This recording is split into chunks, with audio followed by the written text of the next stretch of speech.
Maybe you don't. Jordan Peterson has achieved that rare feat, becoming a global superstar academic. So how did he become so well known? He first came to national prominence in Canada in 2016 in a debate about new laws on gender identity. Bill C-16 made it an offence to refuse to call someone by their chosen gender pronoun. Jordan Peterson argued that this would infringe free speech, while some supporters of the bill said he was advocating prejudice. From there, his YouTube star took off, and he has now over 1 million subscribers. And his videos, where he talks everything from identity politics, which we've touched on, to the Bible, to Disney movies, have been viewed over 150 million times. Gosh, that's about the same number of viewers we have on this programme. Last year, he supported ex-Google employee James Damore, who had been fired for suggesting men and women have different interests due to biological differences. And his latest book, 12 Rules for Life, has taken him on a global tour promoting his ideas, and just this week he sold out the 1,000-seater Emmanuel Centre around the corner here in Westminster. So, Jordan, you've done endless interviews. You've been publicising your book, and they've generated plenty of heated debate. No, I actually sold out the Apollo. It had 5,000 seats. All right, stop boasting. Do you think, though, because of the heat that has been generated, that your views have been misrepresented at times? Oh, definitely, but that's, that's part and parcel of the process.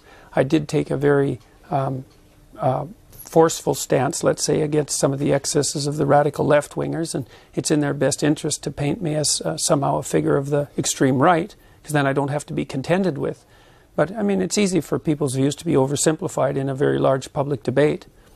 I mean, in terms of some of the issues, I mean, you say you've been painted as an extreme right-winger. No, some people have tried that. Not very successfully, but they've tried it. And you came to prominence in part over your opposition to this law that we just talked about in Canada, proposing the use of preferred pronouns for transgender people.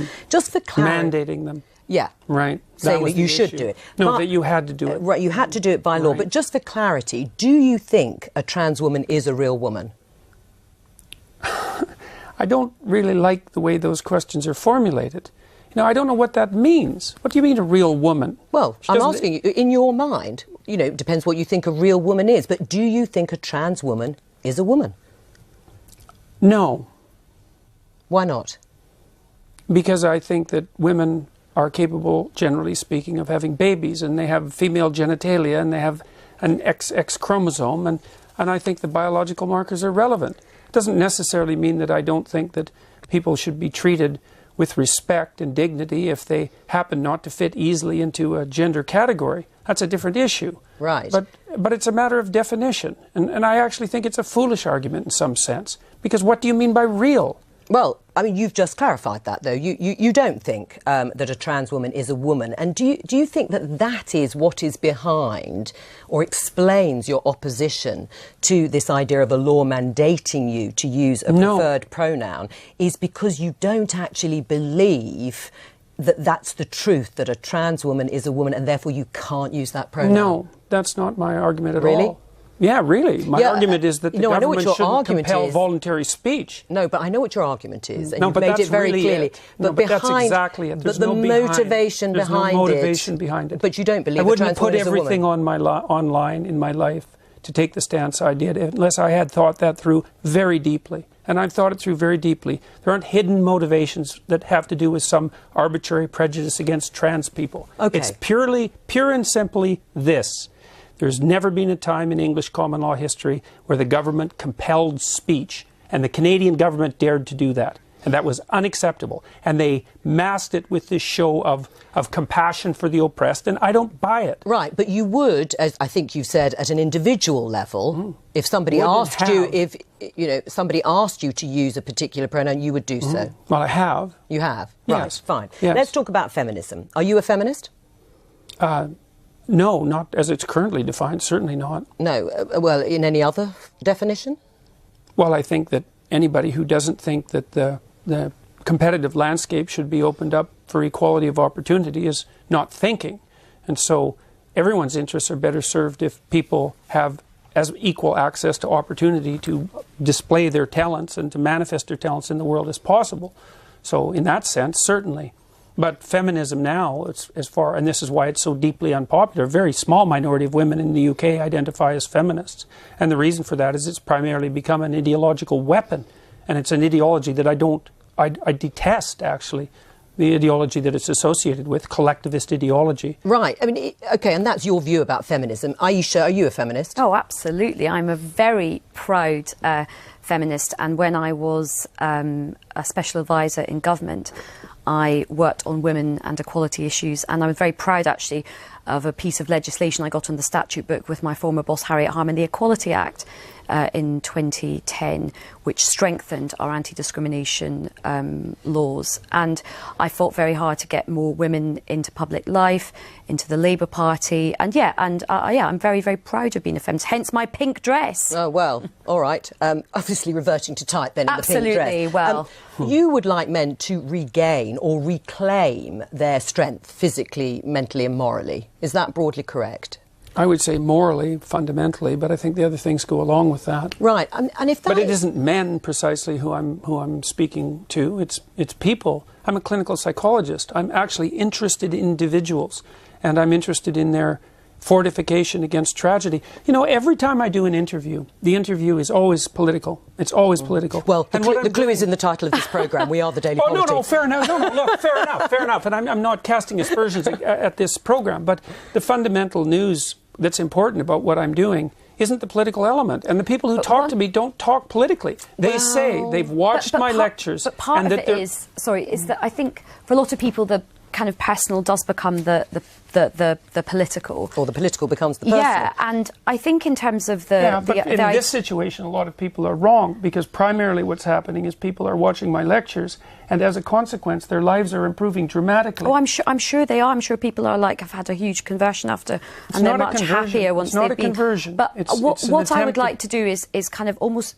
I think at the moment the discussion about feminism is very divisive, and sometimes it can sort of be like, OK, men have to lose and women have to gain. Actually, everybody has a lot to gain by greater equality. Now, whether you get the equality of outcome that you want, I think only time will tell. But certainly, equality of opportunity is very important. And actually, we can agree on that. And a lot of men would benefit from that. So I think a lot of men are having a lot of crises at the moment in terms of mental health, suicide issues, their own sense of identity, because I think some of the stereotypes put on men are quite limiting for them as well. I think they make men quite unhappy as well. The devil's in the details with regards to equality, because I'm an advocate of equality of opportunity. But I think the idea outcomes, that's an appalling doctrine. Why?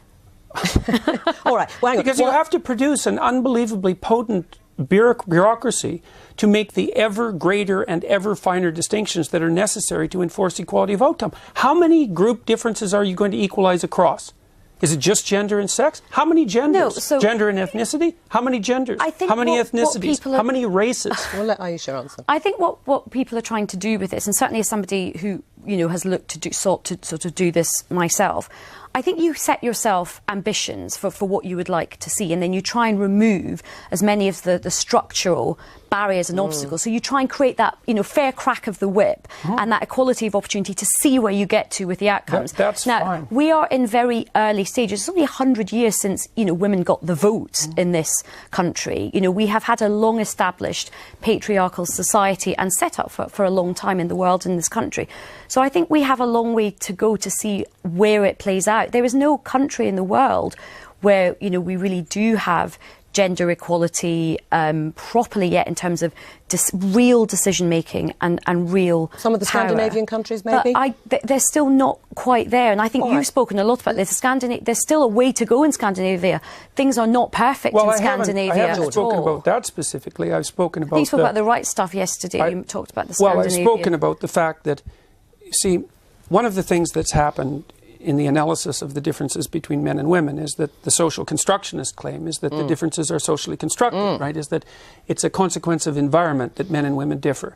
But what the scientific literature indicates is that as cultures become more egalitarian, like they have in Scandinavia, the differences between men and women actually increase rather than decreasing, which is a direct repost to the social constructionist view. So they just deny all that. The biggest differences in the world in interest and temperament are between Scandinavian men and women. It's exactly the opposite of what everyone predicted. Can I just pick up on one thing you said a little earlier in the interview, which you said it's the moral guidance that you are focused on. You think that is particularly important. How do you square that with the behaviour of perhaps arguably, you know, a prominent alpha male president of the United States, Donald Trump, when his behaviour, I mean, he is accused of having an affair with a porn star when his wife was pregnant. How does that fit with morally reclaiming?